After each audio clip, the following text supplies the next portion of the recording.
Hello everyone, welcome to my page, my video channel, Celia's Art. This video is going to be for the very beginner if you've never done a pour before. If you've done a pour before, you might not want to watch it, it's going to be long. But I've noticed that there are hundreds of pouring videos out there and nobody's showing how to start anymore. So we're going to start here. First thing you need is plastic cups. Now these are some little cups. They're called bath cups, perfect for small drinks. You can do the little shot cups too, those work well. And I have 5 different colors I'm going to do. So I'm going to do 5 different cups. These little cups, and I'm going to do a big cup to put my paints in. So this is a bigger cup. I will be using a canvas panel. This is a 8x10 canvas panel. Now for the beginner, this is not as easy as it looks, and it can get expensive. So chances are your first pours are not going to be that great. Use the cheap stuff.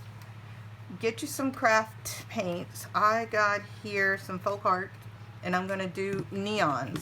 This is, I have some of these, I have very little left. I just want to use these up because I don't really paint with neon paints. I just wanted to get those to experiment with. So I'm going to use craft paints for this. So get you some paints, some cups, cheap little canvas. Now these canvases tend to warp when they get wet. No biggie. Once it's dry, you can spray the back of it and then lay it down with a towel and put some books on top, and it will dry straight again.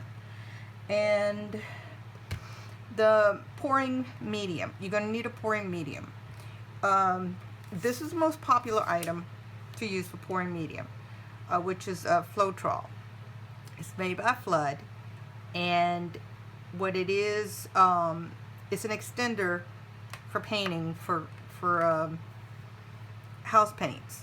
So you will find this in a paint store or like Home Depot, a Lowe's will have it, or in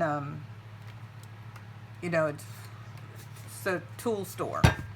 And then I have my own special blend that I like to do. I mix half of the Minwax Once Coat polyurethane with half of Floetrol, and I make my own mix pouring medium like that. Now if you want to spend some money, you can go and get Liquitex pouring medium, which an 8-ounce bottle is going to cost you about $16. And if you like to pour as much as that I do, that's a lot of money. So I'm going to show you how I make my mix. This is Floetrol, and you mix the Floetrol, you shake it up really well before you even start, because it tends to settle. And I'm going to pour about half, about 1/3 of the cup with that. And this is just eyeballing. I don't measure or weigh anything.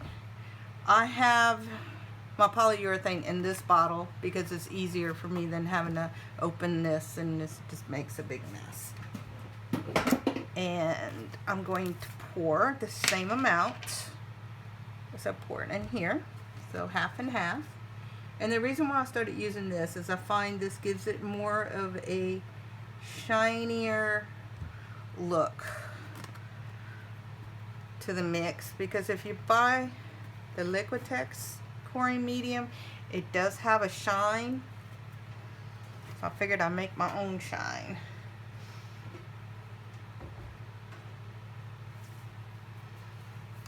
I'm going to mix this up really good.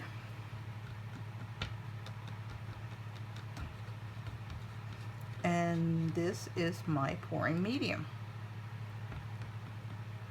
Now, to make things easy on myself, I use this little bottle. This is a hair color bottle by Preference by L'Oreal. Or if you want to use a condiment bottle, I got this from the dollar store. It's like a mustard bottle. Yeah, use that. Another thing you're going to need is popsicle sticks or something to stir with. Popsicle sticks seems to work pretty good, and you can get a big pack of them for $2 at Walmart. Now I'm going to pour this right in here, and this is going to be my pouring medium. And now this is how I make my pouring medium. Other people have different ways of doing it. A lot of people use glue, Elmer's glue. I tried that once, I didn't like it. And then I tried Elmer's school glue. You're supposed to use Elmer's all-purpose glue. The school glue, for some reason, it's not as sturdy as the all-purpose glue. Okay. Oh, and another thing you need is distilled water. I put water in this little spray bottle, and it's usually enough for me. So this is what we're gonna do. I'm gonna squirt out some paint. Probably squirt out all the paint I have in these bottles. And they've been sitting upside down so I can get every last drop. Another thing, you want to make sure you have enough paint. So it's better to have more paint than you need than not enough.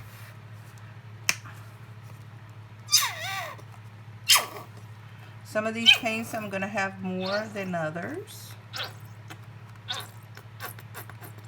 And what I'm going to do is to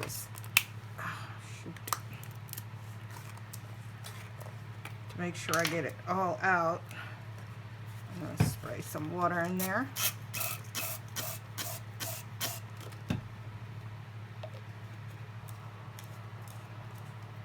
And shake it out.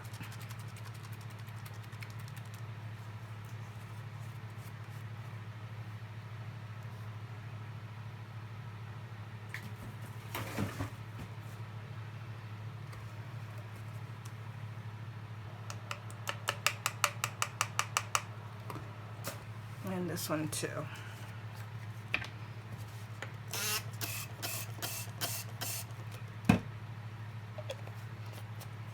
And to thin your paints out with the craft paints, you really don't need as much water as if you would use like some hard soft body paint, or more like hard body paint, I guess. It's artist grade.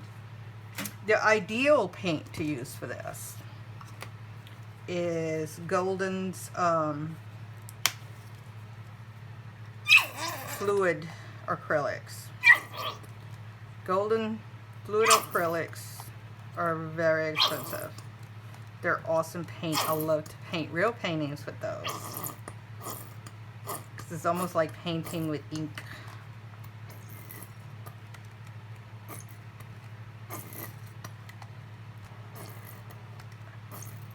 But if you feel like buying those, you can afford it. If you're really enjoying this hobby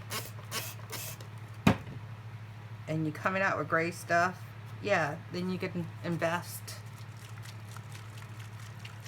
in more expensive products. But as a beginner, I would strongly suggest go cheap first. See if you like it or not.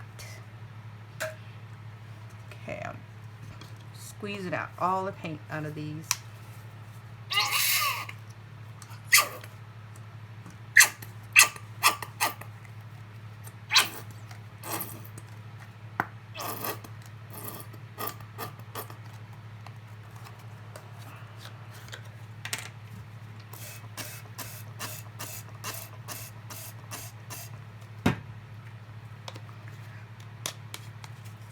Now this video is going to be kind of long because I'm going to go through every step so everyone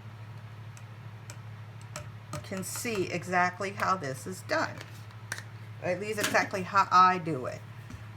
And I am by no means an expert at this. I don't think anyone is. You have, even the people who do this the best, the ones that are coming out with gorgeous stuff, they're still learning and experimenting. I know everyone in my group is still experimenting to see what works better, what colors look best together, what pouring medium is the best, and so forth. So even now when I'm doing this, I might come out with a real dud. Hopefully not. Hopefully it'll be cute. I'll make sure we're still in the frame. Yes. Alright. Now, I got all my paints. And another color I use a lot is white. Now what I did with white, I put it in a big bottle. And I'm using house paint white. A lot of the acrylic pouring people use house paint white because we use so much white. And 1 gallon of white for me, the one I got from Walmart, just plain wall white, was like $9. So yeah, and then I mixed it with my pouring medium and a little bit of water, and it's ready to go. So this is how we mix. I have some pouring medium here left that I wasn't able to fit it all in my little bottle there. So I'm going to pour about 1/3 of what I have in paint as pouring medium.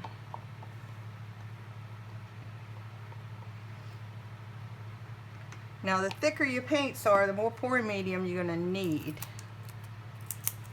or the more pigment your paint is, the more pouring medium you're going to need, because like the liquid acrylics from Golden, you just need a little bit of paint and more pouring medium than anything else. Oh, something flopped in there. Yeah. Okay, I have them all about the same amount. I'll start stirring. Make sure you stir it all good.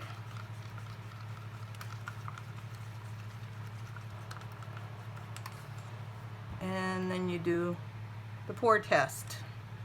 Now because I put water in all of these already, because I was washing out the bottle, they're not going to need much water. It's still a little bit too thick.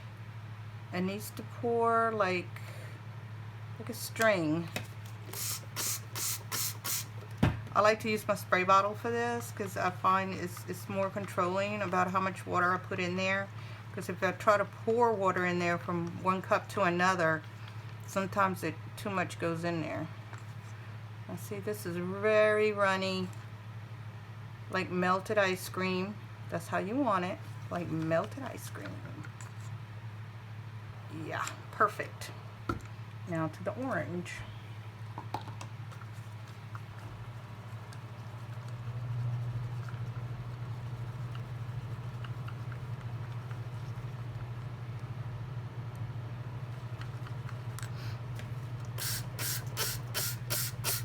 Spray enough water in there and just stir and keep stirring.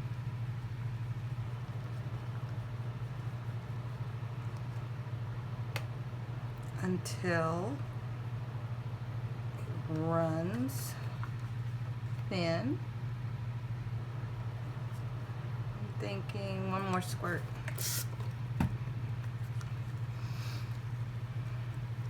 Now your paint, depending on how thick or thin you put it on there, it's going to be the cause of how many cells you get. your paint's too thick, you won't get any cells.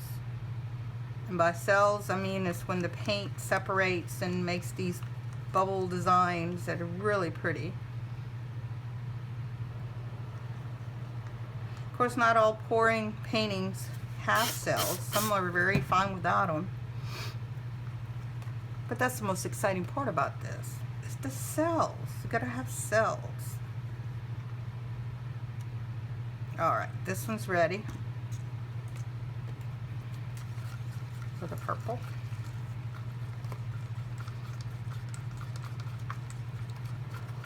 Now on the purple I can see the pouring medium in there. I'm trying to get that marbleized look out. Some water, getting it out. The problem with this is too, you can go too thick or too thin very easily. There's a fine line, and there's really not much I can tell you other than it needs to flow off your stick very fast and thin.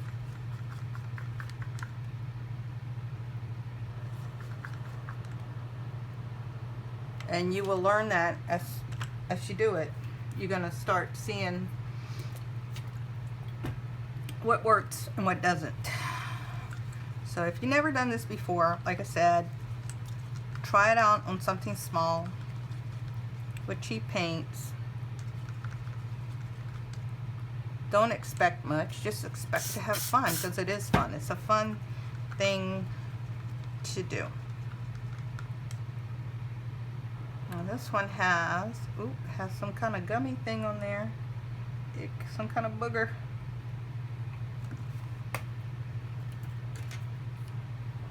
Alright, when you stir in it, look for chunks.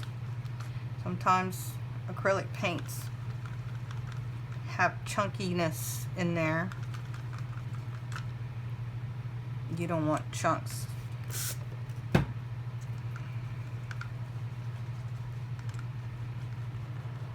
Now some heavy body paints, you're going to need a lot more water. I'm putting very little water in this. I think my pouring medium is doing most of it. It's still not flowing easily off the stick.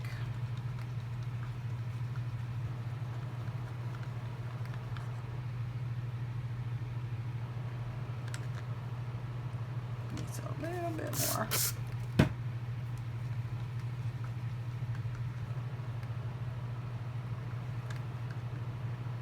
Okay, that looks good enough. And one more, this hot pink. Oh, another thing you need to get, paper towels. Lots and lots of paper towels. And rubber gloves, which I'm about to go put on, because this is messy. Now you might want to put some plastic over your table. If you put anything like paper or cardboard, that's fine too, but the paint could absorb right through. So this is a glass table, so I don't worry too much about getting it full of paint, because I just scrape it off. But I do my pours for little canvases like this inside a box. Some people have a plastic container, like a storage container, to pour inside.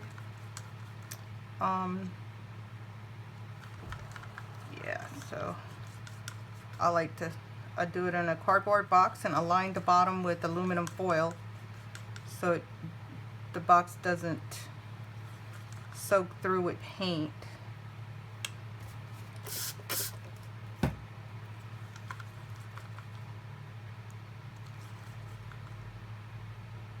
Alright, there. Have my paints ready. Now the only thing I haven't put in there yet is the silicone. Now this is very easily found. Blaster, there's different silicones as you could use.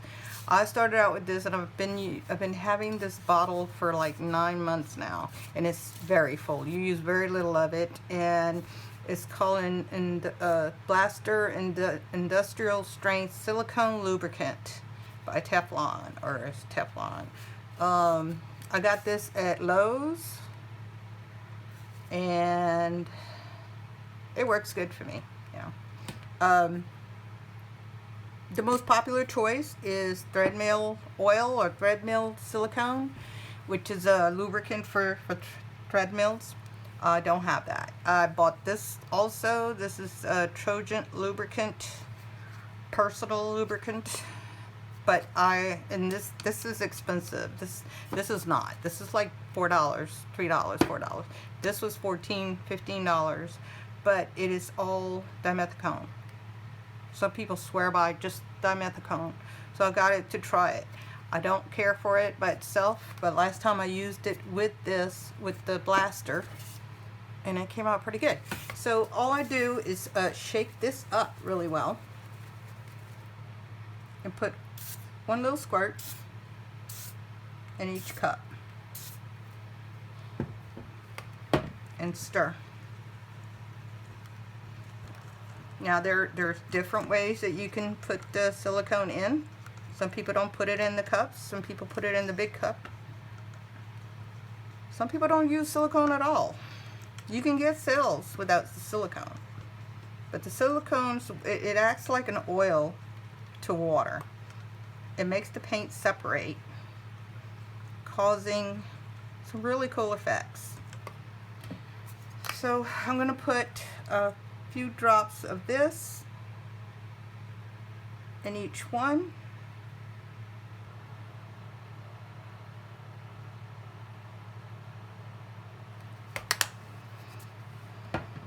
And stir that up.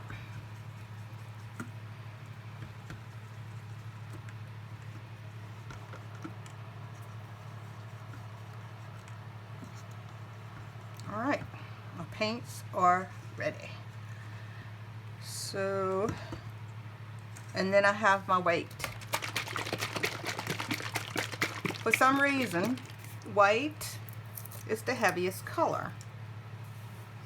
I'm going to fill this cup up with different colors, and then I'm going to flip it over the canvas. So whatever is on the bottom is going to be on the top. Because the white sinks, we're going to put that on the top of the pour. But with this one, because the colors are so bright, and I'm afraid I'm going to make mud because none of these colors really mix too well, I'm going to put white in between contrasting colors. Like pink, orange, and yellow are fine. That's not going to make mud.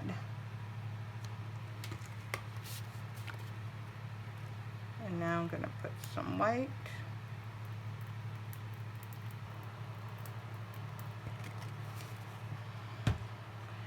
And I'm going to put purple. Ooh, I'm getting some chunks in here. Why am I getting chunks? I have to water this one down a little bit.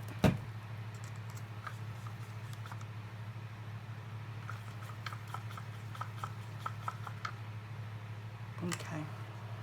And then this green. Now, I don't know if you can see my cup here. It's looking pretty cool. The colors are.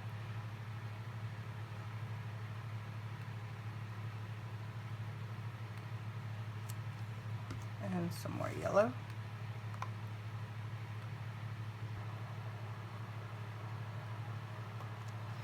I'm going to put some more white.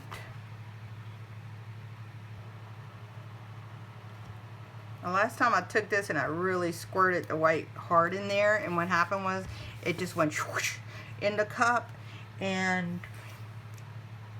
the pressure from squirting the white paint in there mixed some of the colors up ahead of time, and it made mud, and I did not like that, not one bit.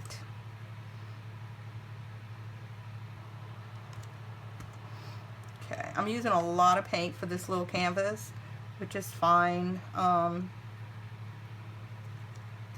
because I don't want to have to move it around too much. Last time I had beautiful cells and I ended up losing them all because I had to move it around so much. It's all my yellow, all my yellow, all my yellow.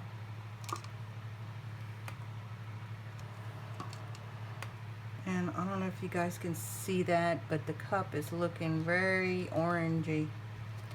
So no more orange. I'm gonna put some hot pink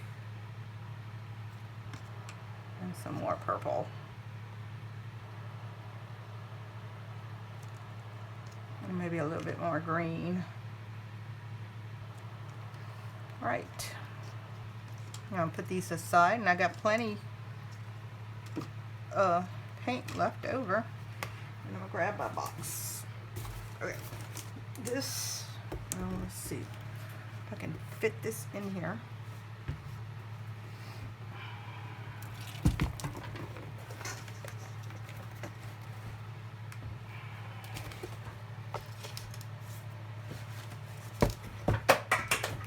Oh, something's falling. Oh well. Okay. Oh, and I almost forgot. I have to get my gloves.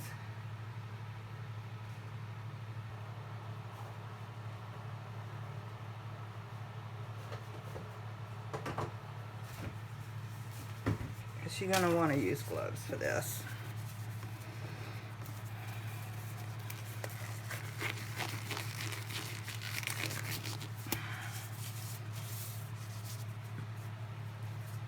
I'm going to use cups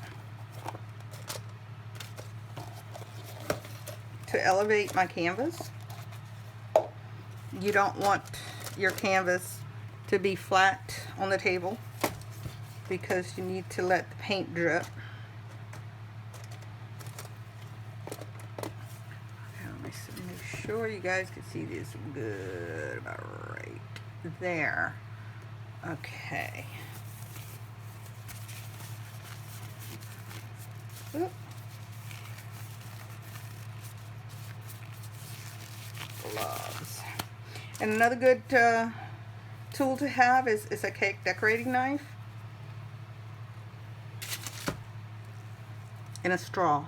I have a straw right there, a blowing straw with a little curvy thing.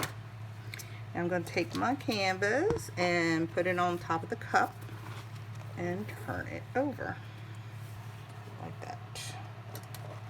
Now these cups I bought, I didn't like them too much. I bought these cups at the dollar store and they're so soft. And I'm going to give it a few seconds to let that paint kind of like slide down the cup.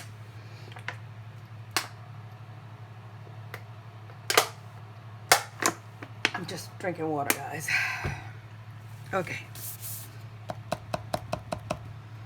Are you going to be a good pour? You might want to talk to it. Okay, when you lift the cup, don't lift the cup straight up, because what happens is a lot of drips fall and they're going to splatter back into your flip, and it's not, well, you do it like this. You just slide it to one side and over like that.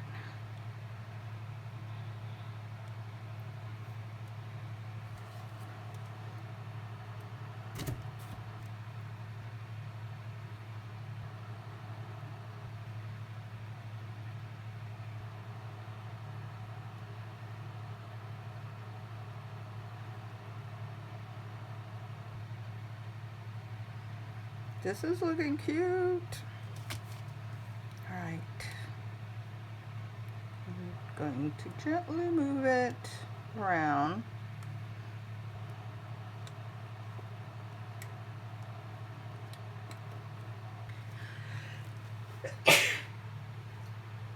Whew, excuse me. I gotta learn how to edit videos. This is looking pretty. See, this is why you want a lot of paint. You don't want to, you want the paint to go all the way to the edges, but you don't want to move it around too much, because then it just you're gonna lose it. Now, the other thing you need is a torch. Now, I got a big one. I got this one at Walmart for like 15 bucks. You can get smaller ones in the kitchen section of some stores. They have, you know, the ones for the flam, you know, to torch desserts and stuff. You don't need a torch. The torch is to heat up the paint just enough to get the silicone to reach the surface, causing a reaction to make cells.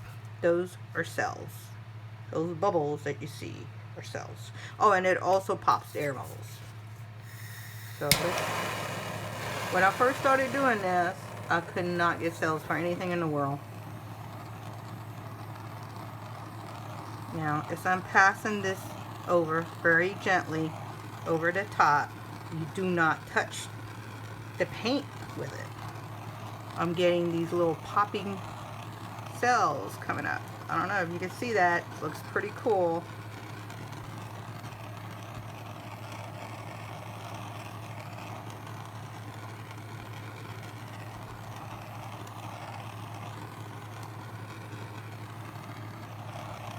And I'm probably torching it way too much than it needs to, because once the silicone pops up to the surface, it's just, that's it. It's not going to do it anymore. Okay. So here I want to get those corners taken care of, but I don't want to mess up my design. So what I'm going to do is I'm going to swipe. With the swipe, you gently coast the top out like that. Now you're going to say, oh, you messed that up. No, I didn't. Just leave it alone, and it's going to do its own thing. And then you take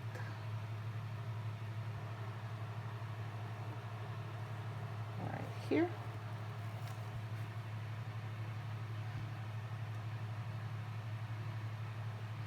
Now I have plenty of paint here that I could have just tilted it and have it gone all over the place, but I didn't want to. So I've done that before and just totally screwed it up. You could also pick up your drippings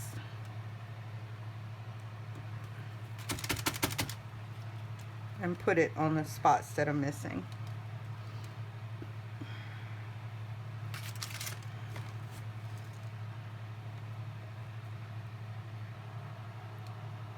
I have a lot of paint here.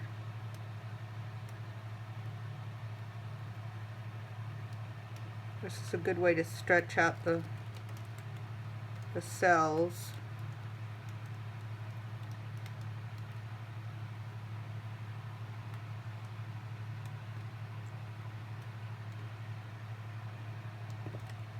Okay, I don't want to do that anymore because I like it the way it is. It's real pretty.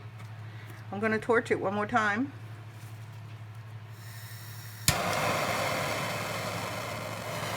Now, if you happen to have a heating gun, like an embossing gun, or the kind that, the heavy duty ones that you burn paint off of things, you can use that.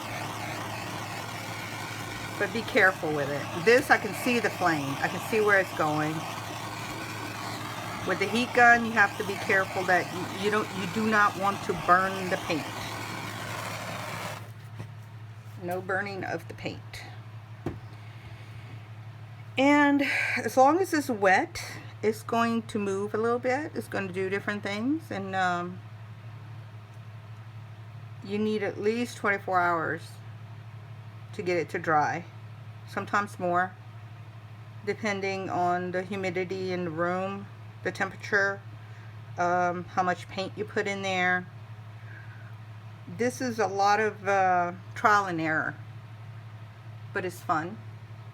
It's pretty. And I hope that helped for some beginners. And this is how I do them. There are a lot of YouTubers out there doing this. I started off with Anna Marie, and she has quite a collection of videos, and she has a beginner's video. It goes all the way back. If I can find it, I'll post it, the link to it, and put it in my description.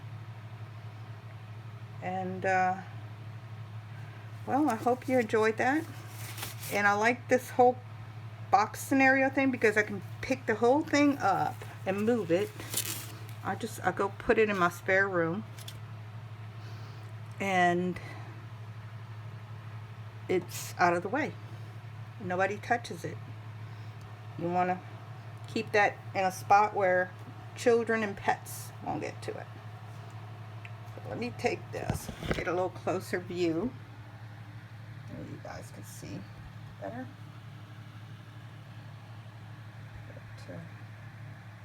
There we go. Yeah, the neons came out really cute. And I remember getting neons because my pores were coming out really dull looking. And that's when I started using the polyurethane, because it's clear and it helps shine things up a little bit. So, that's it. Well, I hope you enjoyed this. I hope it helps, and please like my video. Thank you for watching.